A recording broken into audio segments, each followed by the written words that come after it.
جمیل احمد خان صاحب وہی پھر بات آ جاتی ہے کیونکہ اس بار الیکشنز کو لے کے ایک تو بڑا ابہام پایا جا رہا تھا کیونکہ الیکشن ڈیلے ہوئے, اس کے بعد بھی کچھ ایسی ایونٹس ہوئے سینٹ میں قرارداد اور اس کے بعد ساری چیزیں سامنے آئیں.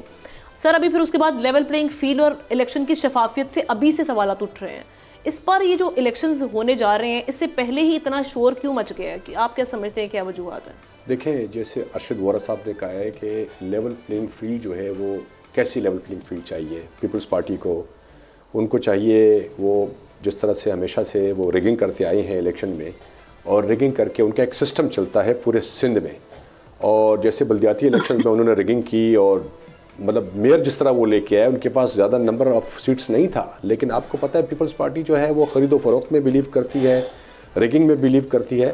تو وہ اس وقت جب ان کو شکست نظر آ رہی ہے تو وہ لیول پلینگ فیلڈ کی بات کریں. نہیں صرف پیپلز پارٹی بات نہیں, جماعت اسلامی بھی, پی ٹی آئی بھی, مختلف جماعتیں بات کریں. دیکھیں میں اس وقت جو ہے نا پی ٹی آئی پہ تو کمنٹ نہیں کروں گا کیونکہ اب تو وہ سینیریو بالکل چینج ہو گیا ہے. ٹھیک. جماعت اسلامی جو ہے وہ 2018 کے الیکشن دیکھ لیں تو جماعت اسلامی کہیں نہیں کھڑی, ٹھیک ہے. بلدیاتی الیکشن میں چونکہ وہ ایک ڈفرینٹ سینیریو سے وہ ووٹ ہوتا ہے تو اس میں ان کو بڑی تعداد میں ووٹ پڑا, اس پہ کوئی شک نہیں ہے. لیکن اس وقت اگر دیکھیں تو جو میجر پارٹیز جو میدان میں اتری ہوئی ہیں وہ ہے پاکستان مسلم لیگ نون, پیپلز پارٹی, اور کراچی میں سندھ میں اگر دیکھیں تو ایم ہے, باقی بھی پارٹیاں ہیں. یعنی آپ پی ٹی آئی کو کہیں پہ بھی ریٹ نہیں کریں گے, وہ ہے ہی نہیں ہے. نہیں پی ٹی آئی دیکھیں میں کہتا ہوں پی ٹی آئی تو نہیں ہے نا. دیکھیں اب پی ٹی آئی کا جو الیکشن سمبل ہی ختم ہو گیا ہے, لیکن وہ کہہ رہے تو آزاد امیدوار ہیں ہمارے ووٹرز جو ہیں, ووٹر ہمارا انٹیکٹ ہے.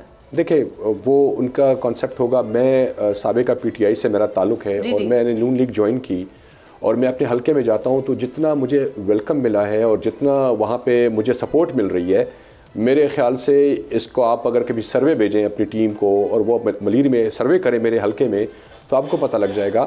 کیونکہ ایک امید ہے لوگوں کو کہ نواز شریف جب آئیں گے, نون لیگ کی جب گورنمنٹ آئے گی تو جو محرومیاں ہیں ان کا ازالہ کیا جائے گا. اچھا یہ باتیں ہم نے دیکھی پہلے بھی, میاں نواز شریف صاحب کا بڑا فوکس رہا پنجاب پر ہی, زیادہ فوکس جو ہم نے دیکھا.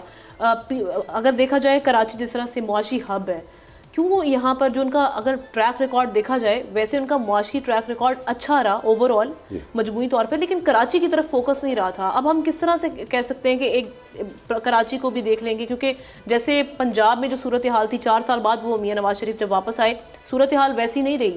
اب یہی جو ہم دیکھ رہے ہیں سیاسی جتنے بھی تجزیہ کار ہیں ان کا بھی ایک یہ تجزیہ ہے, بلکہ ہم بھی گراؤنڈ پہ جو ریئلٹیز ہیں وہ ڈفرینٹ ہو چکی ہوئی ہیں. پہلے جس طرح سے پنجاب میں مسلم لیگ نون کا پاوا تھا یا جس طرح سے وہ بولا جاتا تھا ان کا اس وقت, اب وہ سچویشن ویسی نہیں رہی. تو اب کس طرح سے وہ کراچی کی ساری صورتحال کو دیکھیں گے؟ دیکھیں یہ مسلم لیگ نون کے لیے بھی بہت چیلنجنگ ہے کہ اب ان کو جس کو کہتا ہوں کہ پرفارم جو کرتے رہی ہے اس سے بہتر پرفارم کرنا پڑے گا. سیکنڈلی مسلم لیگ نون نے اگر سندھ میں اور کراچی میں خاص طور پہ اپنے کینڈیڈیٹس اتارے ہیں میدان میں تو دے آر ویری سیریس. اب کراچی کو پہلے بھی اون کیا ہے, کراچی میں K4 کا منصوبہ, امن و امان, موٹر ویز, میگا پروجیکٹس, بہت ساری چیزیں یہاں کی ہیں. لیکن اب بیچ میں ایک گیپ آ گیا تھا, میں سمجھتا ہوں کہ ٹھیک ہے بیچ میں وہ توجہ نہیں رہی, لیکن اب جس سنجیدگی کے ساتھ مسلم لیگ نون میدان میں اتری ہے اور جس طرح ہم نے ٹیم اپ کیا ہے MQM کے ساتھ, GDA کے ساتھ, JUIF کے ساتھ, مختلف پارٹیوں کے ساتھ جو ہم ٹیم اپ ہوئے ہیں, تو ہم